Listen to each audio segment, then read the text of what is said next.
I can't thank you guys enough, man. I can't thank you guys enough, man. The support on that WWE 2K18 Universe Mode Extreme pay-per-view was more than I ever thought, man. I could not believe it. You guys killed it. I absolutely love the support in the comment section, the live chat. Man, you people are awesome. And I can't thank you more enough, man. Thanks to everybody that has subscribed to the channel. We're currently at 165. I really appreciate it, man. We got over the hump of the 150s. We finally got into the 160s. Hopefully, we don't stand that long in the 150s. We go immediately to the 170s and the 180s, hopefully, by the end of the month. But I thank you so much. It makes what I do here a success, man. I just can't thank you guys enough for that, man. But I got some videos we got today.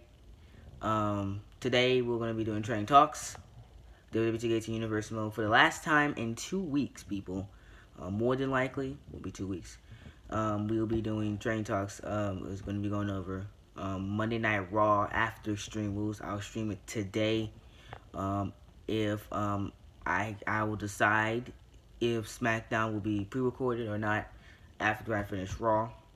If it will be, I will record SmackDown Live and main event before I leave my house today, and then I'll upload those when I come back home. You guys will see what I'm talking about when I come back home. But that's the plan for the day. Ken Ask Jay, I know you're gonna be watching this video. I want you to send me a link to that Enzo Amore music video, because a lot of you guys wanted me to react to that, but I can't find the music video. So can you guys send me a link to it, and I will react to it whenever I get the link, and I'll put that video up later on today. But I'm looking for a link. I can't find one. So okay, one of you guys send me a link, and then I will be reacting to that today as well before I leave. And that'll probably be one of my last videos for today. I probably can't live react to the NBA Finals Game 2 tonight, but I will do my recap like we did yesterday, like we did for last game. I'll do my recap to what we seen, probably in video form. I'm not gonna go live with it. I'm probably gonna do it in video form. You know, it's just not escape you guys with live stream, because if I can do World War II stream on tomorrow, I will live stream Call of Duty World War II for you guys, do the campaign, play the campaign for you guys. I will do that. If I can't, well then that means Game 2 will be live, and it'll be only live video for that day. But yeah, just want to let you guys know about that situations. But you guys can tell, this is Training Talks. We're gonna be going over new favorites emerging ahead of Money in the Bank ladder matches for both things, and 5 ways to book the Undertaker's return. We all know the Dead Man will be coming back to television soon, because it is around SummerSlam, and we're getting close to Survivor Series in November. So we already know that Taker will be back soon. These are the 5 ways that SportsKitty.com says you want to book the Undertaker. But we're gonna go over favorites to emerge to Money in the Bank winner. The Money in the Bank winner could be already be revealed. We'll go over that story as well. That's the major talking point this weekend. So let's go over that one. The Miz was originally favored heading into this year's 8-man ladder match, but recently reports suggest that he has been replaced by the Monster Among Men. In case you didn't know, this year will be the first time since 2016 brand split that both rosters will be competing for the Money in the Bank contracts. The fields are looking stronger this year, with 8 women and 8 men battling out to right to call themselves Mr. and Miss Money in the Bank. It's probably the biggest Money in the Bank ladder match we had since the Money in the Bank was at WrestleMania. It's probably is the biggest Money in the Bank ladder matches we've ever seen. It's the second installment of Miss Money in the Bank for the women's Money in the Bank, and I think the 16th installment of the men's Money in the Bank, if my Math corrects myself.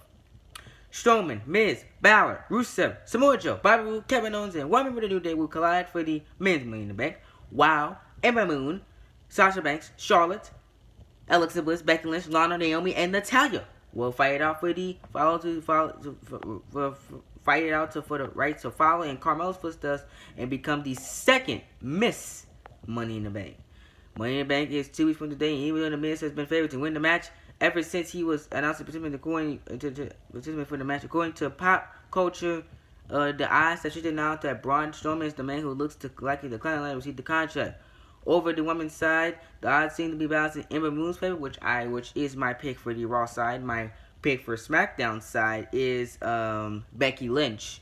I'm going with Ember Moon or Becky Lynch to win Miss Money in the Bank, but I think Miss Money in the Bank will be Ember Moon. It makes sense because that contract will be look very, very good on Ember Moon's in Ember Moon's hands, and she can cash in on either champion, which I love that. I love that even more because Asuka could be our SmackDown Live Women's Champion, and I'll go over why I think Ember Moon is best to win the Miss Money in the Bank, because that could spark a Asuka Ember Moon match at WrestleMania, and you can still get Ronda Rousey and Charlotte for WrestleMania 35.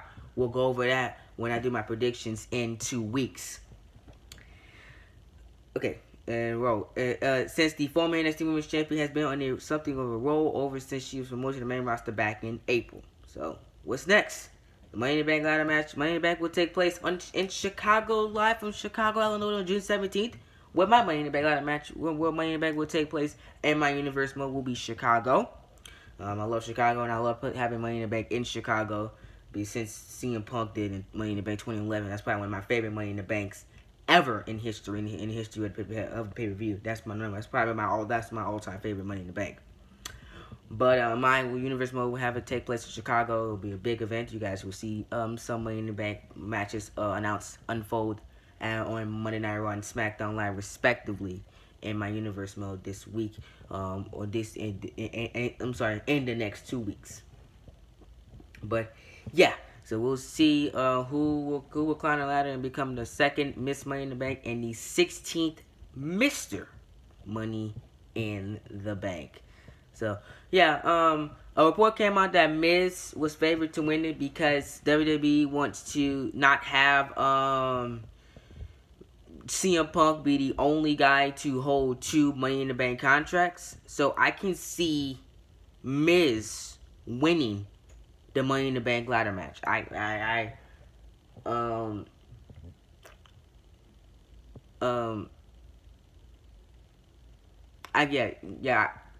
be, that's right, that's right. I was trying to talk for a second. I can see Miz winning the Money in the Bank ladder match just because of that, and obviously there's a story to be told with Daniel Bryan, and rumors have been circulating that Miz will win Money in the Bank, going to a feud with Daniel Bryan right after. I don't think that's a good idea. I think you should hold it off until when Daniel Bryan challenges for WWE Championship. My eyes, what Miz should do with the contract is wait until Bryan and AJ Styles fight at SummerSlam, or possibly do whatever the next pay-per-view is for WWE after SummerSlam in September, or Clash of Champions, which was most logical to bring Clash of Champions back this September because we're finally going to be a co-brand pay-per-view, and every single championship in WWE should be on the line. Every main roster title should be on the line. I should rephrase that. But I think you should wait until Bryan and Styles go at it for the WWE Championship. Miz should swoop in, cash in on Daniel Bryan whenever he wins the WWE title, and take that belt away from him. That gives Miz and Bryan a reason to feud, and that could set up Miz and Bryan for the rest of 2018, heading into early 2019. We get debunked of our AJ Styles and Daniel Bryan match, and that can be a potential WrestleMania match, which I would not mind seeing for the WWE Championship. And we kickstart our WrestleMania feud with kickstart WrestleMania season with Miz and Daniel Bryan feuding on the WWE Championship. It's a win-win situation. Then after that, AJ Styles can go into a feud with Samoa Joe, because Samoa Joe has been calling out AJ Styles over the past couple of weeks saying that he wants the WWE Championship.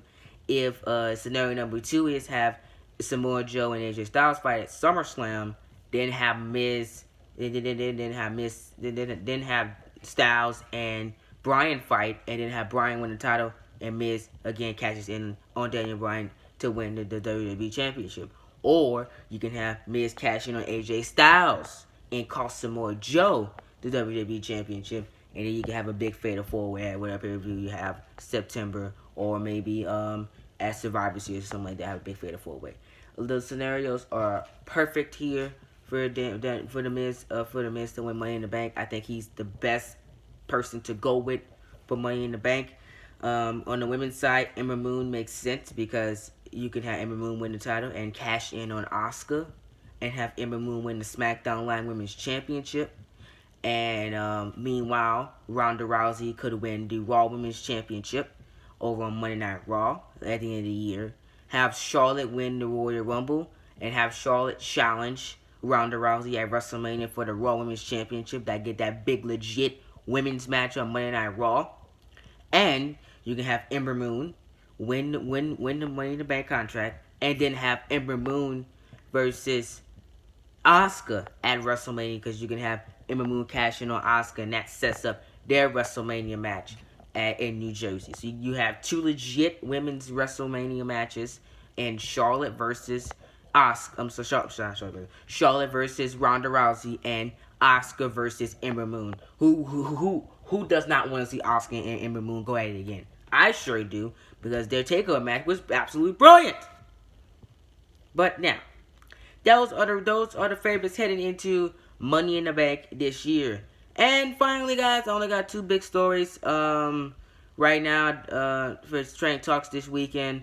5 ways to book The Undertaker's WWE return. I'm going to go list out the 5 ways and give my thoughts on each of them to end out this video. The Brothers of Destruction to face the Bludgeon Brothers.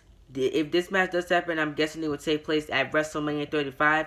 Kane is busy with his political career, depending on how far he wants to go and how successful he is. Kane may only have time for a cameo at WrestleMania 35, and the Bludgeon Brothers would be perfect opponents. Keep in mind, the Wyatt family and the Brothers of Destruction went at it back in 2015, so there is some unfinished business right there. While Bullet performance, Undertaker and Kane could still go at the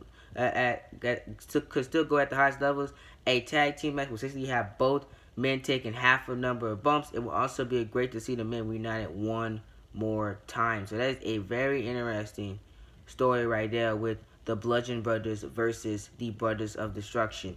I would not mind seeing that for Taker's WWE return, and maybe that can be his last match. Another one that is very, very intriguing, and another plan I had in my universe mode is, I think I almost did this. I almost did this here. Is passing the torch to Finn Balor. This is a plan I've been having for months in universe mode, and I never got around to it. But maybe you guys might see this in 2K19. You never know. We haven't seen a Demon King in a while. Last time Balor put the media in the paper and Alicia's darkest side was against AJ Styles in his spectacular winning effort. Somehow Balor just seemed to push back the burn station return for injury. Could he face the Undertaker in a dream match at SummerSlam 2018? This could be this could be awesome. The Dead Man vs. Demon class all said and done. Both represent power beyond human comparison, and their class supernatural undertone for the benefit of the business. The Undertaker could also put Balor over, which I would not mind to see at all. This will establish Balor as a superstar in his league of his own and will elevate him to a brand new level. He'll be passing the torch for one legendary supernatural character to a new one, promising one. You know what I'm saying? Demon Finn Balor is money, and him fighting The Undertaker at WrestleMania at SummerSlam 2018 will be absolutely brilliant. Especially if WWE has nothing for Finn Balor. I can see this happen at SummerSlam 2018. Taker put over the Demon. We're not mind seeing that in Brooklyn, New York. And then The Undertaker taking the match in the Hardy compound. This will be one of the most intriguing things. Broken Matt Hardy versus the Undertaker. That would be awesome to see. Or maybe the Brothers of Destruction versus the Ultimate Deletion. That would be awesome to see as well, man. That's a very, very intriguing idea, and that will be a very, very good opportunity for the Undertaker at SummerSlam or WrestleMania to see that. That would be awesome. And then unfinished business with Roman Reigns. That's got to be back in 2015 when Undertaker came back to screw Brock Lesnar at the WWE Championship, and they had 2 matches at SummerSlam and Hell in a Cell respectively. Well, we could potentially see that again with Roman Reigns. Remember the crowd went away doing Roman Reigns and Samoa Joe match? They will not do the same if the Undertaker is involved in a match contest. The Undertaker could actually win this match, setting up a rematch for WrestleMania 35. Who would win that big match? I hate to say it, it'll probably be Roman Reigns. So if Reigns does not fight over the Universal Championship at SummerSlam 2018, which he's rumored not to do, he can maybe fight the Dead Man one more time at SummerSlam, and that could set up the Undertaker's last match at WrestleMania 35. More than likely, I do not want to say that scenario. I would have the rematch take place at Survivor Series and end that feud over, and then have Undertaker fight John Cena at WrestleMania 35 during his career. That'll be best for the Dead Man. And finally, a dream match with Goldberg. This was teased in the Royal Rumble 2017, but it could happen at WrestleMania 35. The 2 men have the age. Goldberg's in his 50s, Taker's in his 50s, and they still look good. So why not do a dream match, man? Why not? Goldberg says he's not done he's not done yet. He's in the Hall of Fame, but he says he's not retired yet. Goldberg could still have one more match in him. Maybe that could be against the Undertaker. Let me know what you guys think about that one. Hope you guys enjoyed the training. Tell me if you guys did enjoy. Hit that like button, subscribe down below. Really appreciate the support on this weekend, and I'll see you guys in the next video. Peace. Oh yeah, the Ken SJ. Don't forget to send me the link to the Enzo Amore rap music video, and I will react to it and put that video up later on today. I'm out.